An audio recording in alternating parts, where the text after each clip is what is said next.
কয়েকদিন ধরে তোমার সঙ্গে রাত জেগে কথা বলতেছি, প্রচন্ড ঘুম পাচ্ছে। ঘুমায় যাই। তুমি ঘুমিয়ে পড়ো, আমি সারা রাত ভিডিও কলে থেকে তোমার ঘুমানো দেখবো।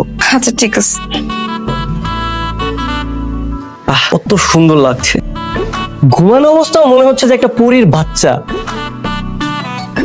আসসালামু আলাইকুম শ্বশুর মানে আঙ্কেল। ওয়ালাইকুম আসসালাম। কতদিন ধরে চলছে এসব? 1 মাস ধরে চলছে। তোমার বাবা মাকে নিয়ে আগামী শুক্রবার আমার বাসায় আসবে। কি বলছেন, সত্যি? ইয়েস, বিয়ে হয়ে যাবে এখন। তুমি নাচতেছো কেন? আরে আমাদের বিয়ে। দেখেছেন ভাই সাহেব, অবস্থা দেখেন। জানি ভাইজান, ওরা যে পাগলামি শুরু করেছে এতে মনে হচ্ছে প্রেমে পড়ে পুরাই পাগল হয়ে গেছে। আর এইটার একটাই সমাধান, সেটা হচ্ছে বিয়ে। তাহলে আমরা দেরি না, আগামী মাসের 15 তারিখে ওদের বিয়ে দিয়ে দিন। আলহামদুলিল্লাহ।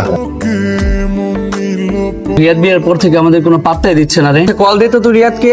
হ্যালো, কি রে তোর বিয়ে হয়ে গেল 3 দিন হয়েছে, এখন কি ঘরে বসে থাকবি? আড্ডা দিতে আসবি না? আরে কি বেরোবো, কি বলছিস তুই? হ্যাঁ, আমার বউ আছে না, আমি আমার বউকে সময় দিচ্ছি। ফোন রাখ, পরে কথা বলবো। দোস্ত, আমরা কিন্তু তোর অনেক বেশি ভালোবাসি, তোর অনেক মিস করতেছি। আয় না একটু আড্ডা দিই আমরা, অনেক খারাপ লাগতেছে আমাদের। তোর একটা কাজ কর, চা আর সিগারেট খেয়ে নে, দেখবি মন ভালো হয়ে যাবে।